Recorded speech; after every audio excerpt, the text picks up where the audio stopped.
എന്നാലും ആ 60 MLA-മാർ എവിടെ പോയി ഒളിച്ചു? പശ്ചിമ ബംഗാളിൽ നിന്ന് ഇപ്പോൾ പുറത്തു വരുന്ന വാർത്തകൾ കണ്ട് രാജ്യം മുഴുവൻ ഞെട്ടിയിരിക്കുകയാണ്. മമതാ ബാനർജിയുടെ അപ്രമാദിത്വത്തിന് അന്ത്യം കുറിച്ചുകൊണ്ട് തൃണമൂൽ കോൺഗ്രസ് എന്ന അഹങ്കാരത്തിന്റെ സാമ്രാജ്യം ദയനീയമായി തകർന്നടിയുന്ന കാഴ്ച. ബംഗാളിന്റെ കൈപ്പിടിയിലാണെന്ന് അഹങ്കരിച്ചിരുന്ന മമതയുടെ കാലിനടിയിലെ അവസാനത്തെ മണ്ണും പൂർണ്ണമായും ഒലിച്ചു പോയിരിക്കുകയാണ്. കൊൽക്കത്തയിലെ കാളിഘട്ടിലുള്ള മമതാ ബാനർജിയുടെ വസതിയിൽ അടിയന്തരമായി വിളിച്ചു ചേർത്ത നിയമസഭാ കക്ഷി യോഗം നാണം കെട്ട് റദ്ദാക്കേണ്ടി വന്നിരിക്കുകയാണ്. കാരണം മറ്റൊന്നുമല്ല, യോഗത്തിൽ പങ്കെടുക്കേണ്ട 80 MLA-മാരിൽ 60 പേരും മുങ്ങി. വെറും 20 പേർ മാത്രമാണ് മമതയെ കാണാനെത്തിയത്. മുങ്ങിയ 60 നേതാക്കളെയും ഫോണിൽ പോലും കിട്ടാനില്ലാത്ത അവസ്ഥയാണ്. ഇതിനെ മൂടിവെക്കാൻ പാർട്ടി വക്താവ് കുനാൽ ഘോഷ് പറയുന്നത് കേട്ടാൽ ചിരിവരും. നേതാക്കൾക്ക് നേരെ ഉണ്ടായ ആക്രമണങ്ങളിൽ പ്രതിഷേധിച്ച് അവർ സമരത്തിലാണത്രേ. പക്ഷെ ആ സമരം എവിടെയാണ് നടക്കുന്നതെന്ന് മാത്രം ചോദിക്കരുത്, കാരണം അത് മമതയ്ക്ക് പോലും അറിയില്ല.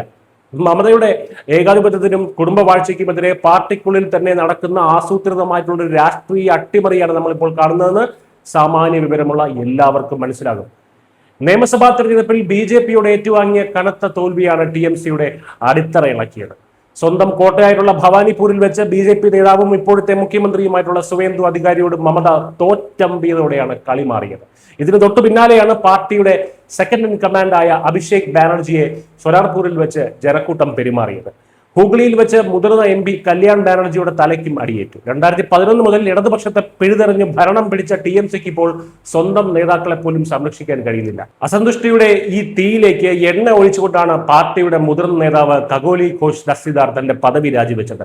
വർക്കിംഗ് പ്രസിഡന്റ് സുമിത്ര ബക്ഷിക്ക് കടുത്ത ഭാഷയിൽ കത്തയച്ചുകൊണ്ട് മമതയുടെ പഴയതും ജനവിരുദ്ധവും കാലഹരണപ്പെട്ടതുമായിട്ടുള്ള ശൈലികൾ മാറ്റണമെന്നവർ തുറന്നടിച്ചു.